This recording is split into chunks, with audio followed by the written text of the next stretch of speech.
अच्छे नहीं किया होगा।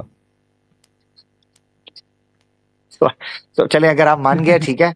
अगर आप कहते हैं कि अगर आप कहते हैं कि नहीं भाई ये इंग्लिश, कई लोग कहते हैं ना कि इंग्लिश के अंदर है, पता नहीं ट्रांसलेशन बदल दी होगी, तो मैं फिर हिंदी में दिखा दूंगा, ठीक है। नहीं नहीं, मैं खुद भी कुरान तो मैं भी तो खुद ट्रांसलेशन से ही पढ़ रहा हूँ। चले, अच्छी बात है, ठीक है जी। दूसरा सवाल आप पूछ लें, हाँ, आपको एक अधिकार है छोटा प्यारे भाई। सवाल ये है कि मैंने 3 आयत देखी थी कुरान की। ये है अरब की 179। इसमें लिखा हुआ है कि इनके दिल नहीं है, क्या ये समझते नहीं है। ठीक है। हम्म, और हज की 46 में भी कहता है कि इनके जो दिल के वो जिनके सीने के अंदर जो दिल है, क्या वो अंधा है। हम्म, और मोहम्मद की 24 आयत में भी कहता है कि इनके दिल पे भी क्या ताले लग गए हैं। हम्म, मतलब ये इन तीनों आयत में ये समझा रहा है कि दिल समझता और सोचता और समझता है। मेरे को समझ आ रहा है दिल सोचता और समझता कैसे। इसका नहीं, बड़ा अच्छा रखा सवाल है। दिन का ना। ओके। हाँ, नहीं नहीं, ये आपका सवाल जेन्युइन है, ठीक है ना। बड़ा अच्छा सवाल है आपका। इसको दो तरीके से हल किया जाता है, ठीक है, दो तरीके से। एक तरीका है ये, जो मैं आपके सामने रखने लगा हूं, जो रिसेंटली डिस्कवर हुआ है, ठीक है। ये आपकी स्क्रीन पे, इतनी ये जल्दी? साइंस न्यूज है, जो बताता है a new 3D map illuminates the little brain with in the heart. Heart के अंदर भी एक ब्रेन होता है, जो बेसिकली हार्ट को डिक्टेट कर रहा होता है, डायरेक्ट कर रहा होता है कि उसने पूरी बॉडी को और मुख्तलिफ ऑर्गन्स को, यानी हार्ट के अंडर जो चीजें चल रही हैं, ऑब्वियसली आपका हार्ट जो है वो एक पंपिंग मशीन है ऑब्वियसली। मगर अभी ये डिस्कस हो रही हैं चीजें, डिबेटेबल हैं कि क्या कॉन्शियसनेस ब्रेन के अंदर कहीं लाया करता है, क्योंकि लोग कहते हैं दिमाग को चोट लगती है तो आप कॉन्शियस नहीं, आप आपका लोकोमोटर सिस्टम या आपका नर्वस सिस्टम उस तरीके से काम नहीं करता। बट एनीवे, अभी ये डिस्कवरी हुई है, एक 3D मैप के जरिए इल्यूमिनेट किया गया little brain with in the heart. एक तो जवाब इसका ये है, ठीक है, जिससे पता चलता है आपको कि हार्ट में भी एक लिटिल ब्रेन है जो डिक्टेट करता है या डायरेक्ट करता है बेसिकली आपको। अच्छा, एक तो ये चीज है सर ये जेन्युइन जो मैंने आपको वेबसाइट है जी जो आप दिखा है? जी जी, मैं आपको एक और जेफरसन की रिसर्च भी पेश कर देता हूँ। ये बेसिकली न्यूज था। चले, मैं इसको और भी बता देता हूँ आपको, कोई अच्छा ठीक है। आर्टिकल मैं जेन्युइन? मैं एक और आपको जो एसोसिएशन जर्नल्स हैं उनका भी हवाला देता हूँ, ठीक है।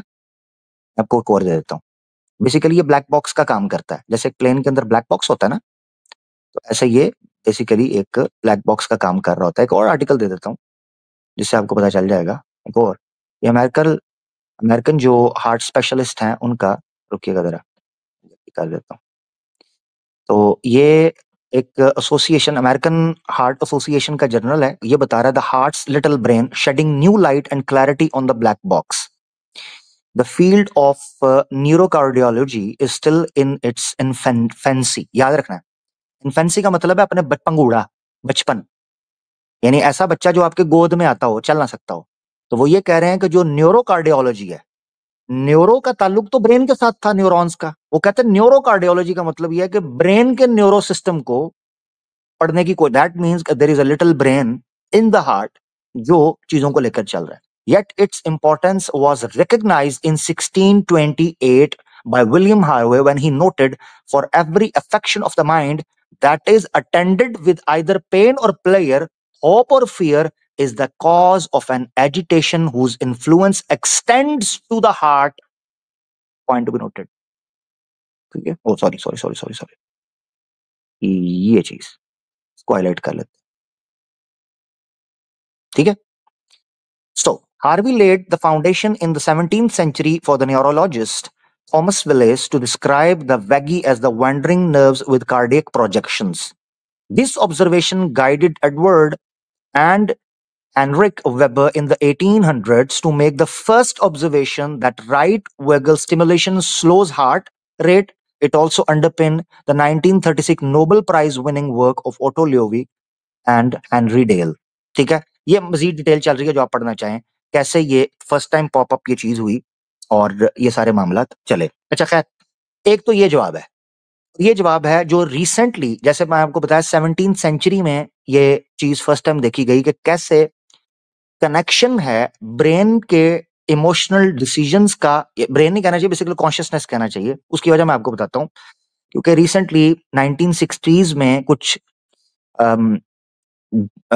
फुटेज सामने आई थी जो कि एक मशहूर न्यूरोलॉजिस्ट थे उनकी तरफ से, जिन्होंने इस चीज को डिसाइड किया था कि उन्होंने स्टिमुलेट करके देखा ब्रेन में होने वाली एक्टिविटीज को, यानी न्यूरॉन्स को स्टडी में, और उन्होंने ये समझा कि कॉन्शियसनेस ब्रेन से परे कोई चीज है। Brain is just a projector.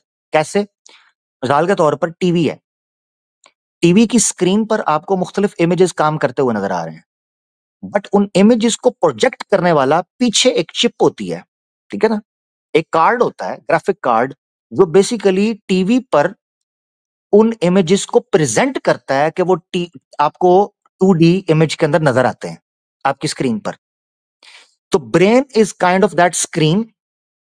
Consciousness जो कि प्रोजेक्ट कर रहे हैं पीछे से, थीम दे रहे हैं उस चीज को, उसको सर्व कर रहे हैं, उसको सोर्स दे रहे हैं, वो कॉन्शियसनेस डिटेक्ट नहीं हुआ ब्रेन के अंदर। दैट वाज रियली इंपॉर्टेंट, ठीक है ना। ये ग्राउंड ब्रेकिंग एक डिस्कवरी थी कि कॉन्शियसनेस ब्रेन में ट्रेस नहीं हो पाया, ब्रेन में नहीं हो पाया।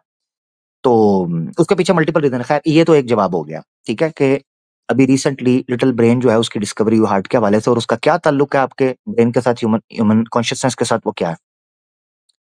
अब हम लेते हैं दूसरा जवाब। वो दूसरा जवाब ये है कि क्या कुरान, हमारा मानना ये है कि क्या कुरान की ऑथेंटिसिटी प्राइमरीली और फंडामेंटली साइंटिफिक होनी चाहिए, उसकी वेरिफिकेशन साइंटिफिक वेरिफिकेशन चाहिए, तब हम उसको रिवील्ड मानेंगे। हमारा ये स्टांस नहीं है। मैं जानता हूं आपका सवाल इसलिए था कि आपको लगा कि कुरान की एक आयत मॉडर्न साइंस के साथ या मॉडर्न स्टडी के साथ कॉन्ट्रडिक्ट कर रही है, इन कॉन्फ्लिक्ट विद है। तो आपको ये लगा कि शायद ये बात अल्लाह की तरफ से या रिवील्ड ईश्वर की तरफ से नहीं हो सकती, क्योंकि साइंस तो ऐसे चीज को नहीं करती।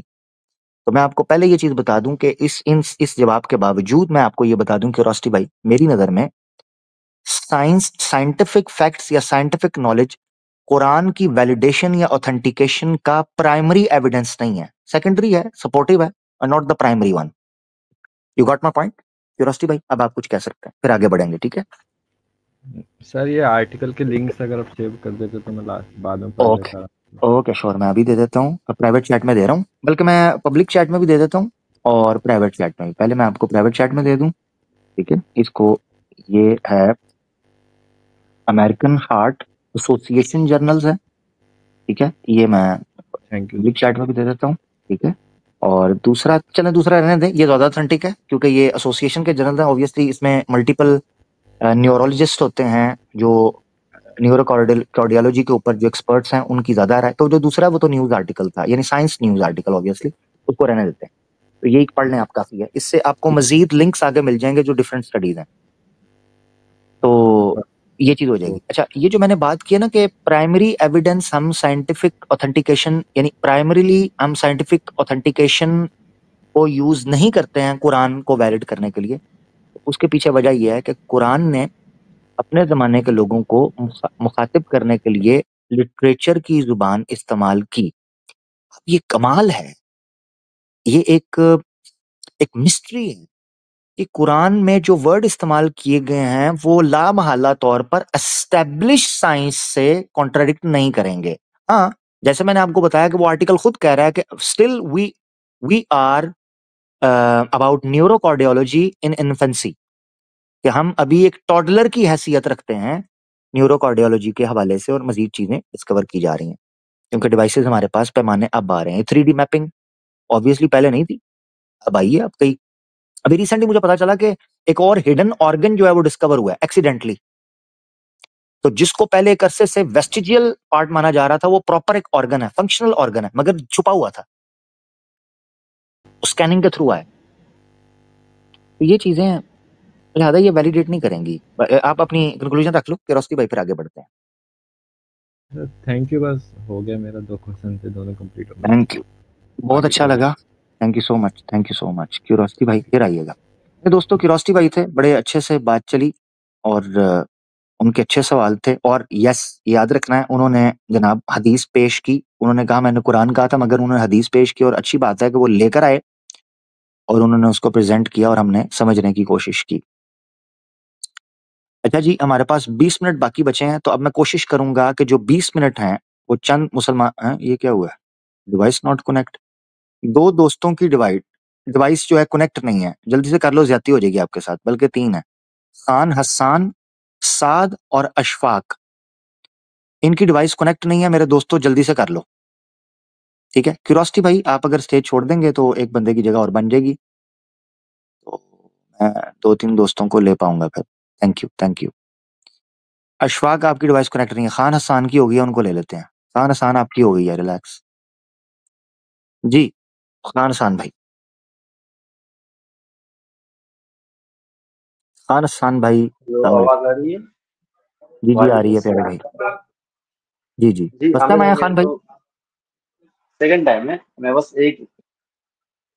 मैं बस वही छोटा सा सवाल रख के आप मैं चले जाता हूँ, आप इसका जवाब देना चाहें दे दे। एकदम छोटा है, दे दो वो सवाल पूछ लो। जी जी, पूछ लें जल्दी पूछ लें जी भाई। पहले तो ये कि बस आप एक थोड़ी सी कमेंट्री कर दीजिए, जो अभी मेला लगा है महाकुंभ का, अगर से करना चाहें बाद में कभी भी। मैं वीडियो अभी देखूंगा क्योंकि मेरे में चार्जिंग नहीं है, एक पृथ्वी करके चला रहा हूँ। दूसरा ये है कि जो ये हदीस है तहज्जुद के बारे में कि अल्लाह पहले आसमान पे आता है, हम्म, वो तो जिस जिसकी शान है उस तरह आता है। लेकिन वही बात हो जाती है कि अल्लाह एक क्रिएटर है और ये आसमान जो है क्रिएशन है, तो अल्लाह क्रिएशन में कैसे आता है? जबरदस्त जबरदस्त। चलें, अपना ख्याल रखिएगा, बहुत शुक्रिया। अच्छा, जिन दोस्तों से पहले, खान हसान भाई बहुत शुक्रिया, आपने टाइम निकाला। जिन दोस्तों से पहले बात होगी हुई है ना, प्लीज वो ना आए, प्लीज प्लीज प्लीज, मेरी रिक्वेस्ट है। इस तरह फिर नए लोगों से, जो हमसे नए लोग जुड़ते हैं, या ऐसे मुसलमान जो पहले नहीं आए हुए, उनसे तो कभी बात हो ही नहीं पाएगी अगर दूसरी बार तीसरी बार ये चीज होगा। इसलिए ये दर्द वही समझ सकता है, क्योंकि मैं ऐसे दोस्तों को जानता हूं जो हमसे फर्स्ट टाइम बात करते हैं। वो कहते हैं आपको 2 साल से सुन रहे, 3, आज फर्स्ट टाइम बात हुई है, तो वो मौका तभी बन पाता है। फिर दुख होता है ऐसे मुसलमानों से अगर बात ना हो पाए, क्योंकि हम एक दूसरे के पास तो रहते नहीं है, एक दूसरे के पास तो रहते नहीं है। तो ये सोशल मीडिया के थ्रू ही बात हो सकेगी, तो या किस्मत या नसीब, ठीक है ना। तो इसलिए कोशिश किया करें। अच्छा, वो जो तो पहला आपका है, उस पर तो आपको मजीद काफी चीजें मिल जाएंगी। वो आप यूट्यूब से सर्च कर सकते हैं, स्ट्रीम्स देख सकते हैं, सारे मामला। यहाँ समझने का क्या है, वो जो आसमाने दुनिया पर या समाए दुनिया पर उतरने की, ठीक है, हदीस है, अल्लाह के रसूल सल्लल्लाहु अलैहि वसल्लम ने फरमाया, जो अल्फाज हैं एग्जैक्ट, बेसिकली सही बुखारी के अंदर भी है, अगर मैं गलत नहीं। इब्ने तैमिया अलैहिर्रहमा ने इसके ऊपर पूरी एक छोटा सा रसाला लिख दिया, और एक मशहूर वाकया जिक्र कर दिया एक बंदे ने कि जी, दमिश्क की जामिया मस्जिद में इब्ने तैमिया मिंबर पर खड़े होकर इस हदीस की शरह करते हुए कहते हैं, देखो, जैसे मैं ऊपर वाली सीढ़ी से उतर कर नीचे आया हूं, ऐसे अल्लाह अर्श से उतरकर आसमान पर आता है। झूठा वाकया गढ़ दिया इब्ने तैमिया की तरफ, झूठा वाकया। और जुबैर अली जई साहब ने, उनका एक मकतबा था, मकतबा इस्लामिया, उन्होंने पोल पट्टी इस वाकये की खोल के रख दी। हाँ, इब्ने बतूता के, हाँ बिल्कुल, इब्ने बतूता की किताब से। और मजे की बात आपको बताऊं, इब्ने बतूता का जो शाम का सफर है, जिस वक्त वो कहता है कि मैंने देखा इब्ने तैमिया को लोगों ने पकड़ के मारा, मिंबर से उतार के पीटा, झूठा वाकया गढ़ दिया। इब्ने बतूता जिस टाइम फ्रेम में बताता है कि वो शाम का सफर किया और दमिश्क गया, उस टाइम पर इब्ने तैमिया जेल के अंदर थे, तो जामिया मस्जिद में कैसे खुतबा दे रहे थे? तो टाइमलाइन ही मैच नहीं करती। खैर बहरहाल, ये एक अलग बात। एक किताब है मशहूर वाकयात की हकीकत, उसमें इस चीज को जिक्र किया गया है, तो उसकी ट्रांसलेशन आपको मिल जाएगी। किताब है मशहूर वाकयात की हकीकत, पीडीएफ में मिल जाएगी।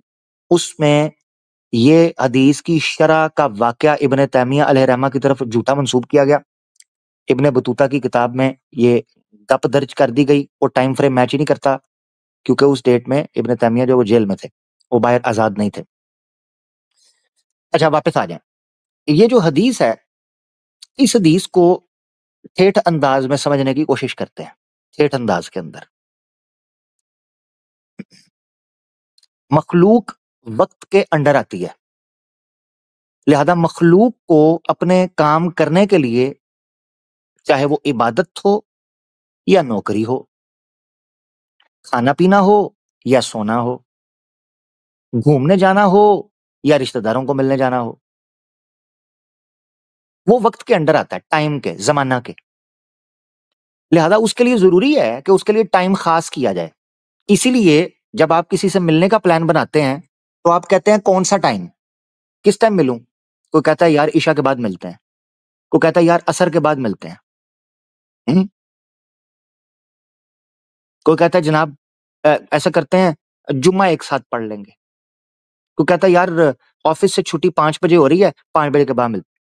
मखलूक है, मखलूक अपने मामलात को टाइम के साथ लेकर चलेगी तो डिसिप्लिन रहेगा। उस हदीस के अंदर अल्लाह ताला ने मखलूक के लिए द बेस्ट टाइम जो था ना डिसिप्लिन के अंदर, वो इस्तेमाल किया। बेसिकली ये चीज बतानी, इन्नल्लाह यंजिलु अला समाइद दुनिया फी कुल्ली लैलतिन, कि अल्लाह ताला हर रात के उस आखिरी पहर में आसमाने समाए दुनिया पर नाजिल होते हैं। फिर आगे है कि वो कहते हैं मेरे बंदे मुझसे मांगे। इसीलिए कुरान के अंदर जो फजर का कुरान है, काना मशहूदा के लफ्ज के साथ इस्तेमाल किया गया कि फजर के टाइम यानी सुबह अर्ली मॉर्निंग की, मॉर्निंग नहीं उसको कहना चाहिए, जो अर्ली, जो मॉर्निंग से भी पहले की, ठीक है, तो वो जो तुलुए आफ्ताब से पहले की जो इबादत है, उस इबादत का एक खास मकाम है कुरान की तिलावत का, ये चीजों का। अब आ जाते हैं कि जो, हाँ डॉन कह लें आप। अच्छा, तो जो जी अल्लाह तो मखलूक नहीं है और समा जो है वो मखलूक है, तो अल्लाह उस पर नाजिल कैसे होते हैं? ये फर्क इसलिए पता चलता है जब आप अल्लाह को इंसानों या मखलूक की तरह कयास करते हैं। मिसाल के तौर पर जब मैं कहता हूं कि मैं इस वक्त अपने घर में हूं, तो लामहल्ला तौर पर आप ये समझते हैं कि ये अपने घर के अलावा किसी जगह पर नहीं है। पता क्यों? क्योंकि मखलूक ऐसा ही होती है। मैं अगर अपने घर में हूं ना, तो मैं आपके घर में नहीं हूं, मैं ऑफिस में नहीं हूं, मैं बस स्टॉप पर नहीं हूं, मैं टैक्सी स्टैंड पर नहीं हूं, मैं स्टेडियम में नहीं हूं, मैं होटल में नहीं हूं, मैं अपने घर में हूं।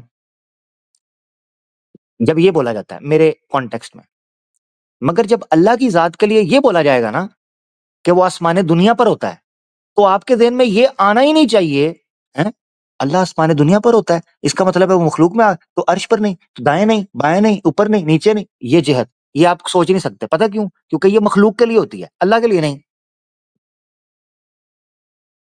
अल्लाह के लिए कोई जिहत नहीं है। ऐना मा तवल्लू फसम्मा वजहुल्लाह, तुम जहां कहीं हो अल्लाह को पाओगे।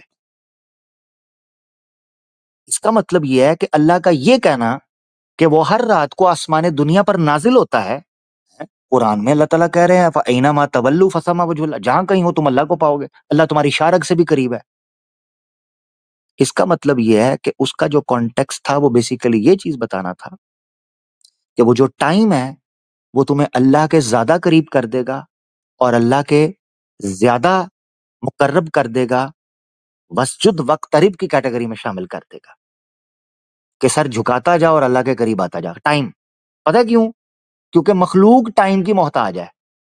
जैसे मैंने आपको समझाया, मैं आपको कोई टाइम नहीं दूंगा, आप अपनी लाइफ में डिसिप्लिन नहीं कर सकते, क्योंकि हम टाइम पर, हम घड़ी के मुताबिक चलते हैं, टाइम के मुताबिक। यानी मैंने आपको किसी टाइम बुलाना है, आपको, आप मखलूक हैं, मैंने आपको, तो मैं आपको किसी ना किसी टाइम और किसी ना किसी स्पेस के अंदर मुखातिब करूंगा, तो आप वो चीज अप्लाई कर सकते हो, अदरवाइज नहीं। ठीक है, तो ये गुजारिश थी, इसको इस तरीके से समझेंगे। तो पॉइंट नंबर 1, अल्लाह के मिसल कोई नहीं है, लिहाजा जब अल्लाह अपने बारे में ये चीज इस्तेमाल कर रहे हैं तो वहीं अल्लाह ने दूसरी जगह पर अपने आप को फ़अइना मा तवल्लू फसम्मा वजहल्लाह, जिहत से खाली करार दिया है। लिहाजा इसका मतलब ये है कि हमारे उसूल के मुताबिक नहीं चलेगा। दूसरी चीज ये है, हमारी लाइफ को डिसिप्लिन में करने के लिए अल्लाह ने हमारे लिए कुछ वक्त को खास किया जिसमें वो अपनी फजल खास कर देता है। ठीक है, ये चीज याद रखनी। अल्लाह के ऊपर जमाना असरअंदाज नहीं हो सकता, वो खालिक है भाई। हम टाइम के अंदर आते हैं। वो टाइम का इंचार्ज है, वो टाइम के साथ उसको इन्फ्लुएंस कर सकता है। हम टाइम से इन्फ्लुएंस होते हैं, वो टाइम को इन्फ्लुएंस कर सकता है।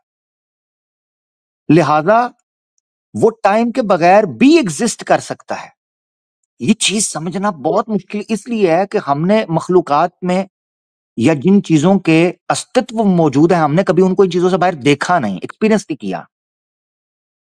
हाँ, इस तरह समझे। तो लिहाजा ये फील करना कि अल्लाह ने अगर कहा है कि मैं हर रात के पहर, अच्छा फिर कई लोगों का ये सवाल उठ जाता है, इन्होंने तो एक किया ना मखलूक का, कई लोग आते हैं वो कहते हैं यार जिस वक्त इंडिया में रात हो रही होती है तो अमेरिका के अंदर, कनाडा के अंदर तो दिन होता है?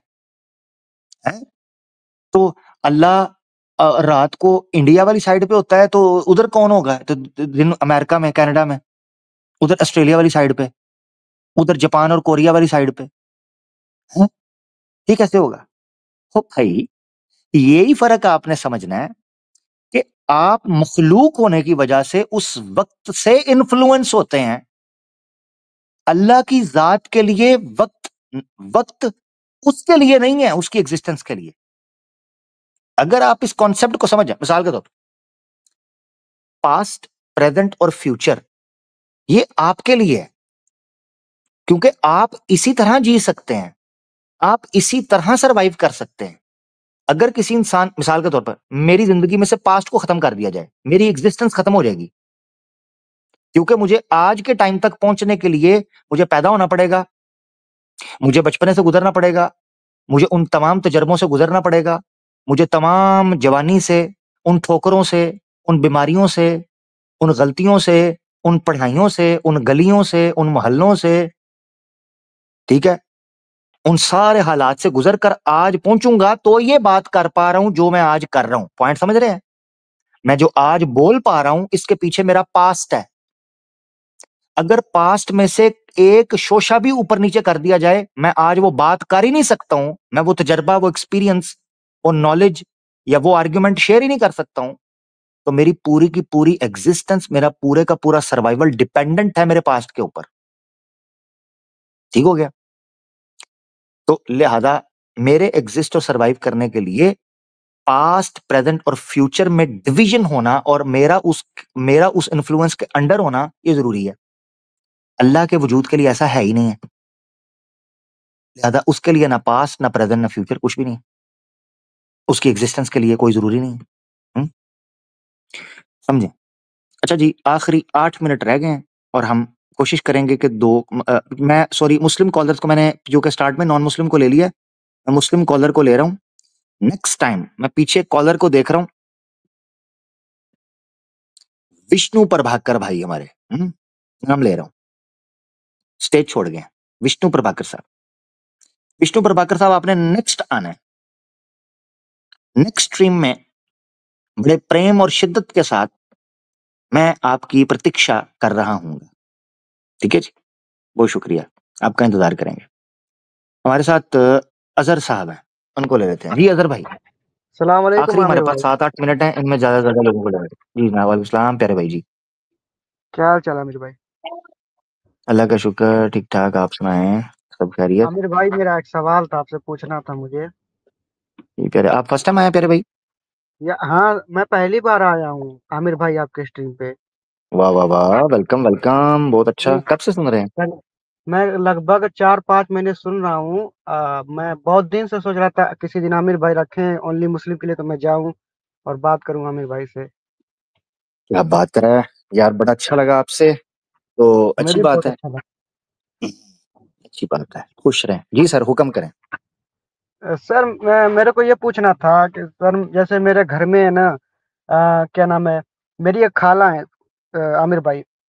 तो मेरे जो नाना है, मेरे खाला की शादी नहीं कर रखी उन्हें, तो मैं क्या अपने पैसे से अपने खाला की शादी कर सकता हूँ या ऐसा कुछ? देखिए, नाना जिंदा है आपके? नाना तो जिंदा है, मगर नाना मामा का कुछ मतलब ही नहीं है, तो मेरे घर पे ही रहती हैं। तो मैंने देखें अम्मी से बोला शादी, था। हाँ निकाह, देखें मेरी बात सुने, अगर तो पैसों का मसला है और नाना हाँ, करना चाह रहे हैं, ठीक है ना, वो करना ही तो नहीं वैसे तो चाहते। हाँ, वैसे तो ये फिकी सवाल है, वो करना नहीं चाह रहे तो बेसिकली वो गलत। असल में वली जो होता है ना, वली की इजाजत जरूरी होती है निकाह में, खास तौर पे ठीक बाकिरा के लिए। बाकिरा ठीक है। तो कहते हैं कवारी को, ठीक है ना। ठीक ठीक तो अगर तो आपकी खाला बाकरा की कैटेगरी में आती हैं तो वो वली की इजाजत, यानी वली को बताए बगैर या वली की सहमति के बगैर नहीं कर सकती। वली है उनका बाप, यस। ठीक है। अब ये किसी स्कॉलर से पूछें, ये फिकी सवाल है। अगर फाइनेंशियल इशू है तो ऑब्वियसली आप हल कर सकते हैं, खाला माँ की तरह होती है, ठीक है ना, आप कर सकते हैं। मगर ये चीज है कि आप ऐसे नहीं कि नाना की इजाजत के बगैर जाके कुछ कर दें, ये चीज नहीं करनी, उनको कन्विंस करें। मैं तो नहीं कहता हूँ नहीं आपके पास अगर पैसा है ना, सुने सुने सुने जरा, मैं आपको एक टेक्निक बताता हूँ। आपके ठीक। पास अगर पैसा है फाइनेंशियली, तो नाना को थोड़ा सा गिफ्ट गुफ्ट ले दे, नाना मान जाएंगे। नाना वैसे भी ऑलरेडी मानने के तैयार हैं सर। मैं इधर सऊदी अरब में रहता हूँ। मैंने अपने मम्मी से भी बात की। असल में क्या है, मेरी खाला जो है ना, जैसे कि एक थोड़ा सा होते हैं हल्का दिमाग के, तो इसी वजह से मेरे नाना ने शादी नहीं की, न करना चाहा उनका दोबारा। जो कि मेरी खाला हम्म ऐसी नहीं है, उनसे उनसे जैसे ज्यादा दिमाग से पैदा लोगों का शादी हो चुकी। शादी होने के बाद वो अल्लाह अल्हम्दुलिल्लाह बिल्कुल वो सही भी हो गए, मैंने देखा भी है। हमारे गांव में चलें, ऐसे कोई कई बात नहीं, लोग। अल्लाह खैर। तो चलिए, मैं मैंने यही आपका पूछना पॉइंट, सॉरी, हाँ, मैंने आपका पॉइंट रख दिया है, आप उसको देख लें। बाकी किसी प्रॉपर स्कॉलर से भी पूछें, क्योंकि ये फिकी सवाल है, तो ज्यादा बेहतर आपको स्कॉलर इसका बताएंगे। बहरहाल मैंने आपको बता दिया है, ये जो पैसा ठीक। आपने शादी पे लगाना वो नाना पे लगाए, खुद ही मान जाएंगे। ठीक ओके है। ओके, शुक्रिया शुक्रिया। ओके, थैंक यू, बहुत आमिर शुक्रिया। भाई, आमिर भाई, जी जी जी जी जी जी। आमिर भाई, एक मेरे को आपका वीडियो था, मैं देखा था। उसका एपिसोड नंबर मैं भूल गया हूँ, वो जो जिसमें आपने वो डिस्कस किया था, क्या नाम है, कि अगर किसी महिला का रेप हो जाए तो पब्लिक उसको किस नजर से देखती है। वो कितना एपिसोड नंबर था, बस मुझे ये बता दीजिए, मैं वो वीडियो ढूंढ रहा हूँ, मिल नहीं रहा है। हाँ, उसको मैंने सेपरेट सेपरेट डाल दिया हुआ है, मैं उसका लिंक दे देता हूँ, ठीक है, दे प्राइवेट चैट दीजिएगा। में आपको। रुकें जरा एक ठीक। मिनट, उसका तो मैंने क्लिप डाल दिया था। अभी आप देखेंगे, अगर यूट्यूब पे जाएंगे हम्म। तो आवाज़ ऑफिशियल चैनल के ऊपर ना, नहीं नहीं, आवाज़ सर से तो सुना मैंने आपका यही चैनल देखता ही हूँ मैं। अच्छा अच्छा, ठीक है। नहीं, वो तो आप देखते हैं, वो तो ठीक है, मगर अगर आप सेपरेट क्लिप देखना चाह रहे हैं, ठीक है, अगर वो पूरा एपिसोड। प्रोग्राम पूरा एपिसोड सुनना चाह रहे हैं, हाँ, वो बहुत प्यारा एपिसोड था मुझे, मगर पता नहीं किधर वो हो गया। मैं दोबारा ढूंढ रहा हूँ पूरी वीडियो खंगाल गली, मगर वो मिला ही नहीं। चले मैं आपको बताता हूँ, वो एपिसोड है 66। 66 है। हाँ, ठीक है, ओ, ठीक। 66 है, 23। अल्लाह तो मखलूक, ओके ओके, 66 हाँ बस सर, ठीक है ना, हाँ, शुक्रिया शुक्रिया। 66 में जाके है वो पूरा एपिसोड, उसको देख ओ- लीजिएगा। Okay, okay okay, thank you sir. Okay, thank you so much, बहुत शुक्रिया जी। हमारे साथ अजहर भाई थे फर्स्ट टाइम, अच्छा लगा। मैं देख रहा हूँ हमारे साथ जो भाई अशफाक भाई जुड़े हैं, उन्होंने पहले आए थे, उनकी आईडी डिस्कनेक्ट हो गई थी। जी अशफाक भाई। अस्सलाम वालेकुम रहमतुल्लाहि व बरकातुहू भाई। वालेकुम अस्सलाम। सॉरी, भाई ये वालेकुम सलाम। मैं रमजान में आया था, ये दूसरी बार है मेरा इसमें, तो मेरे को इजाजत है बात करने की या फिर? यार दूसरी बार फिर बड़े लोग आ जाएंगे, आप कर लें, हाँ आप बात रख लें, आप आए हुए हैं, खैर है, रख लें, आप काफी देर से वेट कर रहे हैं। हाँ, मेरा सवाल इसके रिलेटेड था। ये जो जमातें बनी हुई रहती, जैसे कि अलग अलग देवबंद हो, तबलीगी जमात हो, या हम्म, फिर बरेलवी जमात हो, हम्म, तो ये जो हजरत बड़ी जमात बना लेते, बनाने के बाद इनका एक मकसद रहता, फिर हम्म, वो बहरहाल इतनी बड़ी जो उम्मत एक जगह जमा हो रही, हम्म। उसमें कुछ बिगाड़ है, तो इनके बिगाड़ को सुधारना चाहिए या फिर अपन अलायदगी इख्तियार करनी चाहिए इसमें? देखें, कुरान और सुन्ना की बुनियाद के ऊपर अपने मामलात को लेकर चलना है, ठीक है, कुरान और ठीक है। सुन्ना की, अल्लाह और अल्लाह के रसूल की बुनियाद के ऊपर।